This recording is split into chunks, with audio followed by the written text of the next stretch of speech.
Hey guys, actually I'm going to put this down, it's very hot. I love peppermint tea. So yeah, hey guys, today I'm going to show you my bullet journal. I'm not going to show you everything, but I'm just going to show you bits and bobs, just because if I showed you everything, the video is going to be way too long. And I also thought I should show you the essentials. So if you're going to start using a bullet journal, what you'll need. So I'll go through all of that with you. I'm just sitting here on my table, my dining table, and I just thought this is probably the best way I can film this. I tried to film this on my bed, and I tried to film this on the sofa, but it didn't look right, so I think the table is probably the best place. I'll start off by showing you kind of the essentials, what you'll need. So you need a bullet journal. The one that I use is by Archer and Olive. I'll show you guys actually. So this is the one I use.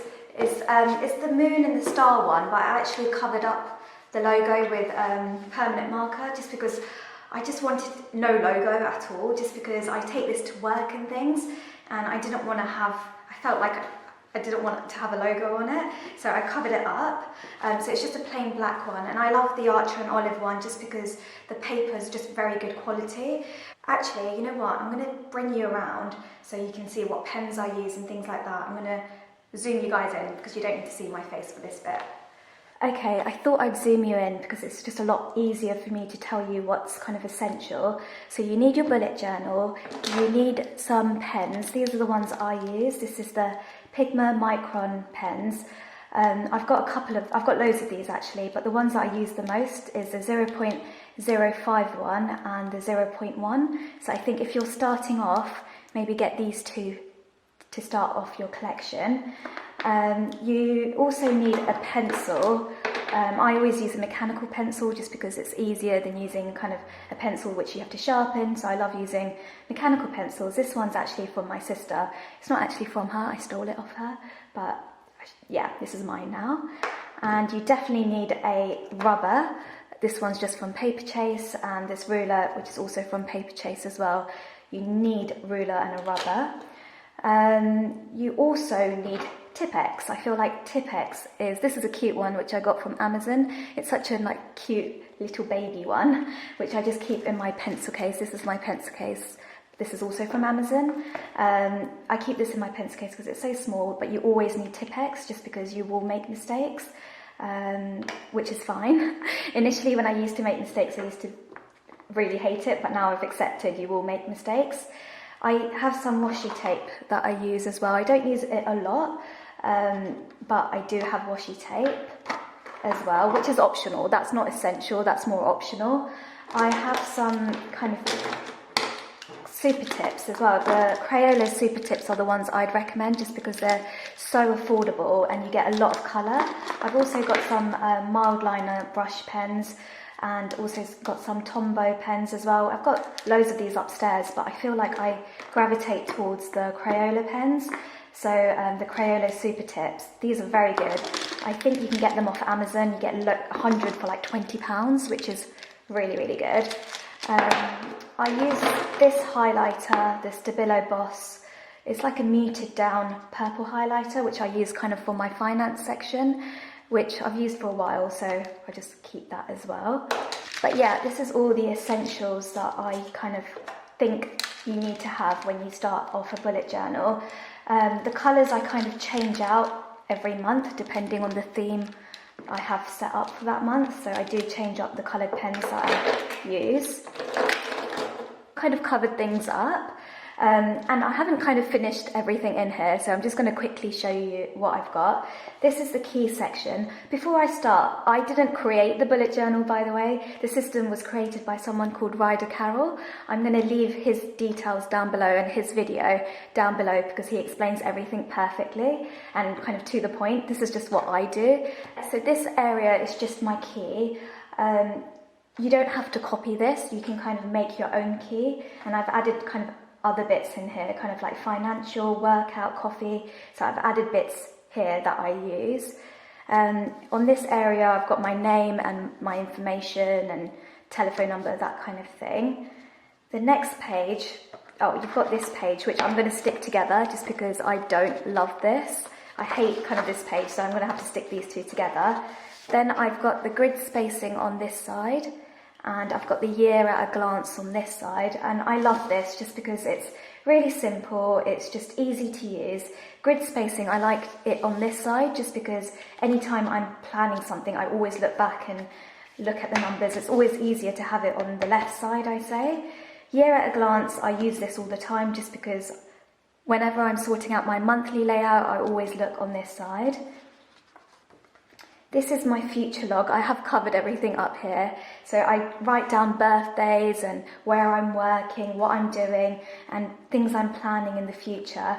I started this journal in July just because I always start my diaries. Since I was younger, I've always started my diaries in July. I think it's because of school, summer holidays. I've always started my diaries and journals in July.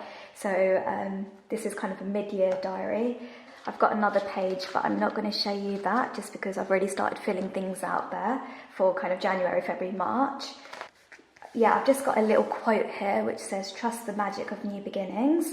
And I've got an index page here. I did number all the pages in this book just because it didn't come numbered, and I definitely need an index page. I think next journal I buy, I'm probably going to put the index right at the front. I don't know why I randomly put it on page number 8, but it's fine. Next time I'll put it kind of on number 1 or number 2. Then I've just stuck some washi tape here just because I come back to this bills tracker page a lot, so it's nice for me to be able to see where this is. So this is my bills tracker where I track every month. I track down if I've paid off what I need to pay. And then I've got a Bible quote here, which is my favourite Bible quote ever. Oh, I'm going to kind of cover some up just because I have been covering things up, but I'll show you kind of a weekly spread. This month I really enjoyed doing this because I had a lot of space. So I write down kind of what time I went to sleep, what time I woke up, how much water I've drank, a little to-do list and my workout routine here. And this was kind of my July layout. Let me go on to August.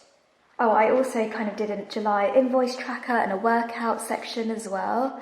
And this is my August layout. Because my birthday is in August, I kind of did a cupcake theme. And then I did kind of some weekly spreads here, which I'm not going to show you just because I started journaling and there's too much information there. So yeah, this is my workouts for August, and I had a big kind of habit tracker as well, which I don't think I'll do this again just because it took up too much space and I was tracking way too many things. So I don't think I'll kind of use a whole page on habit tracking again. And I did August, September, October, and then I also did November.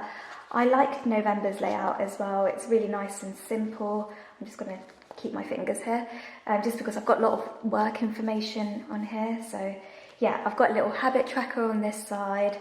I like the designs that I used. I think I used Tombow pens for these kind of designs. On the next pages, I kind of journal my whole life and my work schedule and my to-do lists. This was my December layout. I love this. I kind of drew loads of Christmas trees on all my pages and it's really nice and bright. I like that. I'll show you guys everything properly without covering anything up. This is my 2021 layout. I did stick a bit of washi tape here right at the edge just so that I know this is kind of the beginning of the year, so it's easier just to flick through and find this page. I saw this online on Instagram. I think this girl called Jessie Corin, she had something similar to this, which is 21/21s in 2021. So the things I want to do, such as I want to learn to cook, so I want to learn 21 recipes, I want to read 21 books, I want to save £100 21 times, I want to go on more walks, and just like things I want to do before 2021 ends. And it's fine if I don't manage to read 21 books. Even if I did 15, I'll be happy with that. So yeah, I've got that. Then this is my January layout. It is quite colourful for me. I usually kind of stick to kind of muted down colours, but I just thought, you know what, this year I just want it to be bright and colourful. So I've started it off, stuck some washi tape here and just at the edge here as well. And it's just going to be a purple, pink and blue theme. I've got a little habit tracker here. I've got a to-do list and I put a little section for next month. And then I've got an expenses kind of area and invoices. I do this every single month. I have an area where I write down what I'm spending, just so that I know at the end of the month, I know how much I've spent and what I'm spending on. This section right at the bottom of the page, which I normally keep there, and I write down the store I worked in, how many days, and whether I've got paid or not, and how much I should get paid. I keep a track of that here. Then I've got a brain dump section, which is here, and I've also stuck a little bit of washi tape at the edge here. Here I just like to write things such as like YouTube ideas or any sort of thing that I just think about in the middle of the night, and I think, oh, I'll quickly get my journal and write things down here. I kind of have a page solely for that.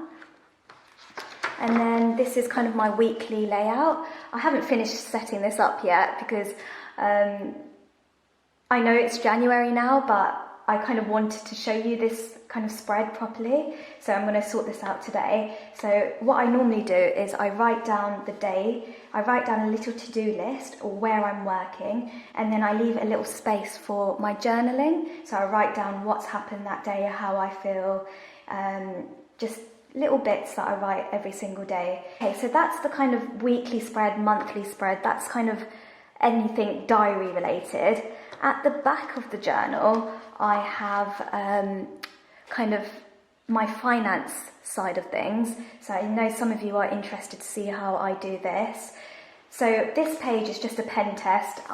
With my Crayola Super Tips, I have numbered each one, just because it doesn't come numbered.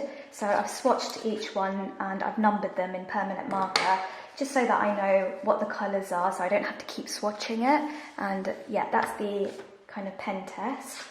Then I've got some private things I can't show you. This is kind of my referrals for work. I write down kind of the date I work, the store, the patient's number, their initials and their notes, and if I followed up. Usually with patients, if they've got kind of anything wrong with their eyes or anything that I'm concerned about and I need to kind of call them or get them to come back and see me, I just write down their details here.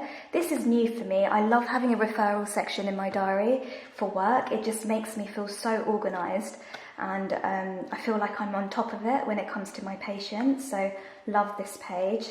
And I've also stuck some kind of green washi tape at the bottom here, so when I am at work I can quickly flick through and get to this page quickly. I'm not going to show you too much just because I don't know how much I should show you. Okay, let me give you an example. This I don't mind showing. This was the bathroom appliances that I bought, and I did this in monthly instalments. Luckily I've paid it all off now. I think this was just for the bathtub and kind of the unit as well. So instead of paying it all up front, I kind of did monthly installments and then I ticked it off as well. So that was kind of house stuff. Yeah, so I've got kind of things like that in here, kind of building works, that kind of stuff in here. So I'm not going to show you that. Let me cover this up so I can show you this page. So this is my savings page. Again, this is a great layout. So I've got my savings page here. I've got emergency gifts, future and house renovations. So what I'm doing is I'm saving for each section. I haven't saved anything in my future or my house renovations just because I'm going to start that this year. House renovations, I've got kind of another idea for the house, so I'm going to start saving up for that. I've started with my emergency and I've always got a gift savings just because, you know, it's people's birthdays and Christmas and all that, so I've started my gift saving and emergency savings already. This little box here, I love this. So as you guys know, when it's anything financial related, I use this purple highlighter. It's just a muted down pastel purple. I love this one. I've always used this one. So let's say I'm saving £100 that day. I will colour in £100. So if you want to save £1 a day or £1 a week, you can set up a little box here, and once you save £1 or £10 or £1,000, you just colour this in and it'll get kind of filled up, and it just makes you want to save just because you get to colour in a little box. So I've only saved a little bit. I need to kind of get on that. I've got one more savings page. So this is my savings challenge page. This I do with my cousin. We started this in July, and I kind of forced her to do this with me, and I love it just because it just means that she's saving, I'm saving, and it's just a lot of fun. If you guys want me to do a savings challenge with you, let me know, and maybe we could do a YouTube savings challenge. I think that would be so much fun. What we do is we pick out a random number, so it could be £2, it could be £4, it could be 124, it could be a random number. You pick it out like maybe once a week or once a month, just depending on how we feel, and we put that aside, and that's kind of our little savings challenge. Love this, it's amazing. Yeah, that's everything. I feel like I haven't really shown you enough, but I think next time when I start up a new bullet journal, before I start filling things in, I'm going to show you how I do it, just so that I'm not having to kind of hide things. But yeah, I did tell you guys I was going to film this video, so I hope it helped some of you. If you guys have any questions or anything, let me know in the comments below. That's how I organise my bullet journal. So if you want to see me kind of doing this maybe once a month, I can sit down and show you kind of my February layout and what I'm adding to it, or I don't know, if you guys are interested and want to see more bullet journal videos, let me know in the comments below. If you think I'm missing anything or you think I need to add something into my journal, let me know as well. I'm open to kind of new suggestions. If you like this video and you want to see more from me, make sure to subscribe, just because I'm posting so much more now. And yeah, follow me on Instagram, it's just @TiffanyThinks. And I will see you guys in my next video. Thank you so much for watching. Bye. Mwah.